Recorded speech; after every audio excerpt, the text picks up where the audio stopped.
Okay, now we turn our attention to Philippians and Philemon. As we start thinking a little bit about the book of Philippians, we see this port city of Neapolis. This is the city on the port of where people would come in from the Aegean Sea, and from there they could make their way toward the city of Philippi, which is what Paul actually does. Paul, of course, founded the church at Philippi on his second missionary journey. It was here that Paul would be arrested and beaten and thrown in jail, even though he was a Roman citizen without a trial. And it is to here that Paul will write this letter we call the letter of joy or the epistle of joy. But he does discuss matters pertaining to some people that we've come to call Judaizers, and explain more of that in just a moment. This is a drawing of what the city of Philippi would have looked like in the time of Jesus. You can just see a few things on there. The road running through is the Egnatian Way, the major highway that the Romans had built to move their troops quickly. And this was the road Paul traveled in on. He came through the Neapolis Gate, which you can see is the number 2 there, really small. You can see the theater and the Acropolis, the Forum, the place where Paul's prison, where he would have been in prison, and so forth. This gives you a little bit of the idea. There's also the Acropolis in the distance. The city of Philippi was about 10 miles inland from the port of Neapolis. It was a Roman city that had been a Roman colony, which meant that it enjoyed no Roman poll taxes. The citizens of the city were the citizens of Rome. And also, as all Roman cities, it had the dominance of the Latin language, the official language of the Roman people. This is a river, and one of the places where Paul might have met his first convert there in Philippi, as there was no synagogue in the city, we're told. Paul started this church there in Acts 16 in this Philippian city that is estimated to have had a population between 30,000 and 100,000.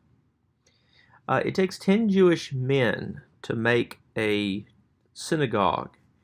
And it's interesting that when Paul comes there, he actually encounters a Jewish woman, which is suggestive of the fact that perhaps there weren't that many Jews living there, or the ones who were there were maybe primarily women. Paul also has a very famous encounter with a slave girl who had an oracular gift, a ability to sort of do the magical or to do the supernatural.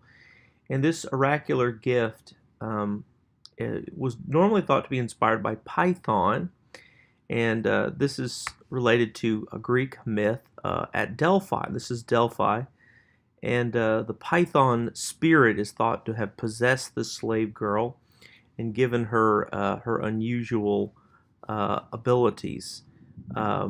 There's something in this tradition that is associated with what we call today ventriloquism. When you watch a ventriloquist, they sort of put the words in the mouth of the dummy. Well, it's thought that the god or the spirit would come and inhabit the person and give them some special utterance or some prophetic power to speak through them. Paul writes to the Philippians. This is a church that, when he's writing, has already sent him some offerings of financial help. The gift was delivered by one of their own, named Epaphroditus, and the gift was for the Jerusalem church and the needs that were there.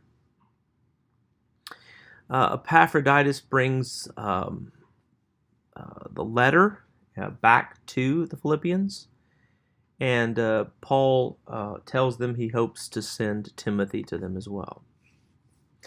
The book can be easily outlined with its greeting, thanksgiving, body, and then final greeting and blessing. The letter to the Philippians is one of Paul's nicest letters. I mean, you might as well just say that it's his nicest letter. And it shares a lot with a kind of letter form known as a letter of friendship a lot of similarity with other letters of its type in the ancient world. There is some hostility, though, that Paul has to deal with in the letter, particularly dealing with Judaizers, and we'll talk more about them in just a moment.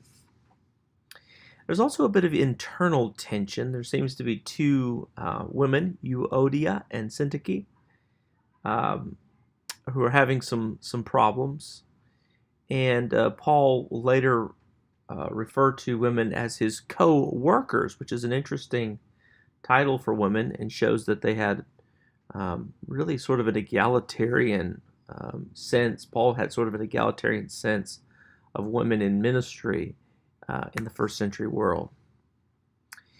Paul wrote this letter. The idea is supported by the church fathers Irenaeus, Clement, Tertullian, and Polycarp.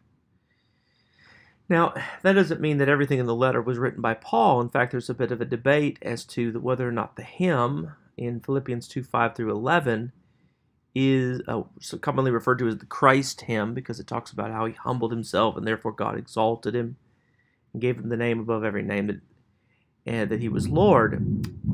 There's a bit of a question as to whether or not this was a letter, a hymn that was made by Paul, or if in fact Paul is simply taking a hymn that had been sung within the church already, and he's just simply sharing that with them, kind of an early pre-Pauline hymn. We don't really know. If it is a pre-Pauline hymn, then that would represent material that was prior to Paul in the letter. I do note in the book the sidebar on humility, because this beautiful Philippian hymn really gives a beautiful picture of what real humility looks like. When did Paul write his letter to the Philippians? Well, that depends on where and when Paul was in prison. We know that Paul was imprisoned in Rome in 60, which was much later. We know that he was imprisoned at Caesarea at the end of his third missionary trip, and he was imprisoned there for quite some time, right before he was imprisoned in Rome. And we know that Paul spent 3 years in Ephesus, and we don't have any indication in any of our extant writings that Paul was ever imprisoned there.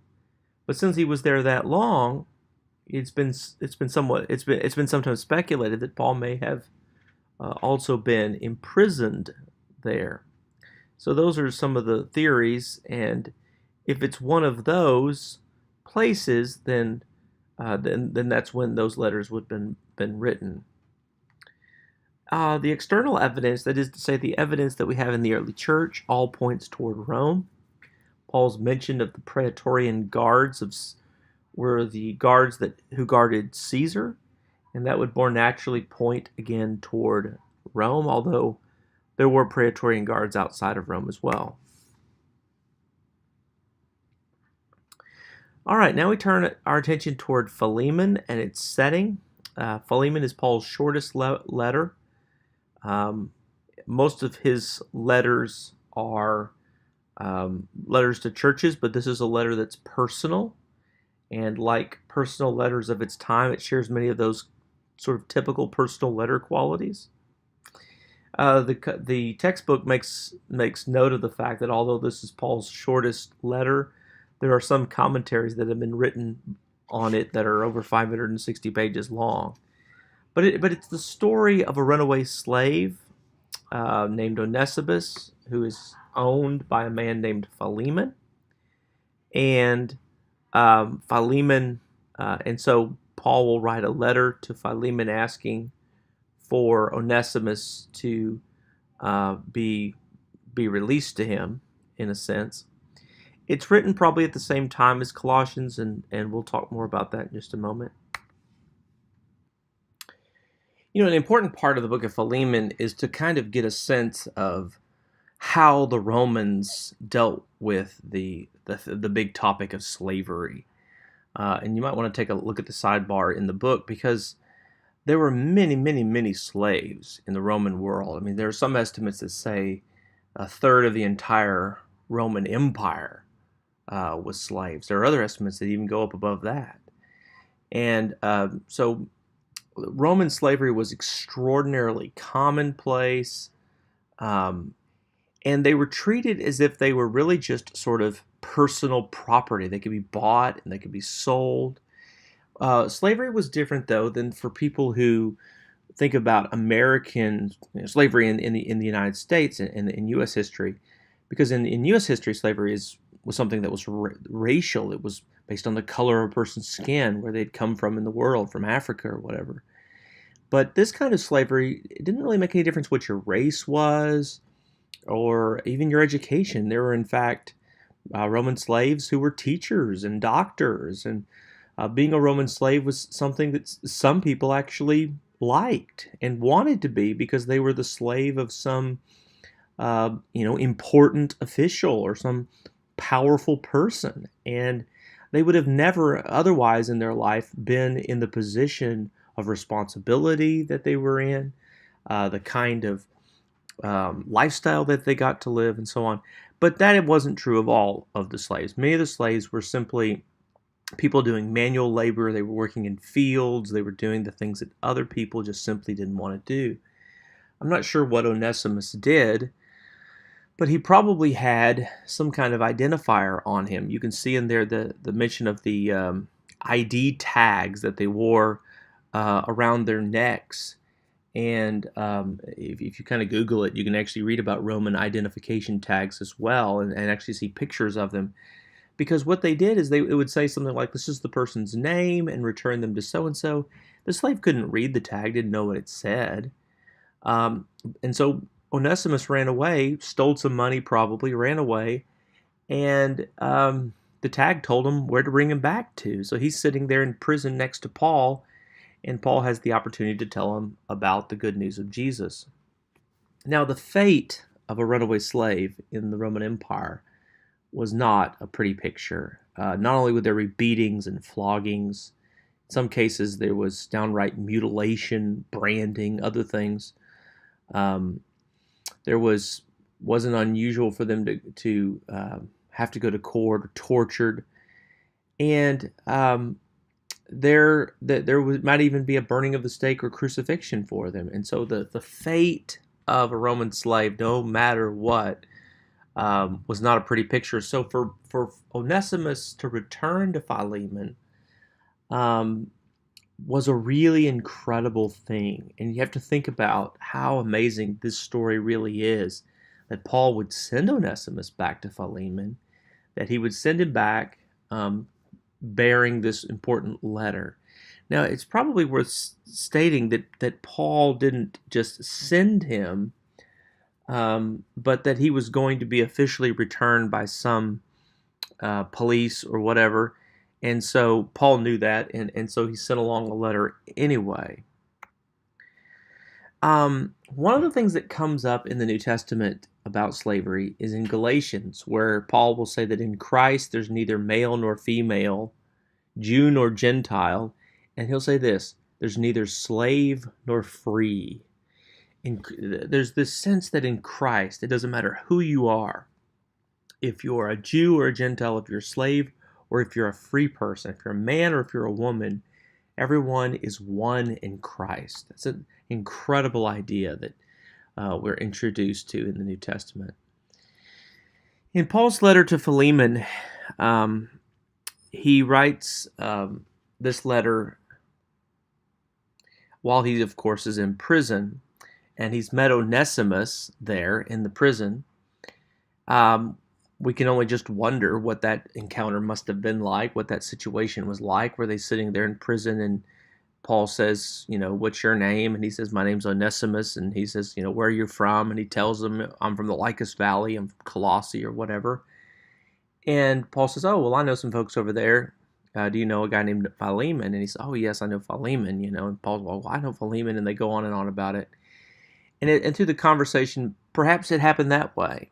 Or perhaps it happened that Onesimus simply heard about the forgiveness and mercy and grace that Paul's gospel presented. Or perhaps Onesimus recognized Paul from his being at Philemon's home, and there was that recognition about that. So who knows exactly what the circumstances were, but Onesimus apparently has become a Christian and will then bring the letter with him to Philemon. If you're to outline the book of Philemon, you would see that there's a epistolary greeting, an opening thanksgiving, then there's a body of the letter, and then there's a final greeting and blessing. So in the letter, what does Paul specifically ask for? Well, it's almost at the very end of the letter when Paul will finally spell out what he wants. He kind of spends most of the letter sort of buttering up Philemon with all kinds of nice things. And then he says that he wants him to receive Onesimus back to him as his brother. He wants him to treat him with leniency. And more than that, Paul seems to be asking to keep Onesimus, not as Philemon's slave, but as his own, that he can use him in the gospel. And he gives a kind of play on words here. He says, the one who was formerly useless to you has become useful to you and to me. Well, the word Onesimus was a slave name, and it meant useful. I mean, that's what you'd name a slave, somebody that's useful to do something. So you call him, hey, you useful. And Paul says, look, the one who was useless to you is now useful to you and to me. Did Paul write the letter? Well, I mean, it's kind of goes without saying that it's essentially undisputed that Paul wrote this letter. And Timothy may have helped him in the scribing of it, as an amanuensis in the writing of it. It happened in the early 60s, about the same time, or at the same time as Colossians. And most scholars think Paul was in Rome, in prison, when he wrote this letter.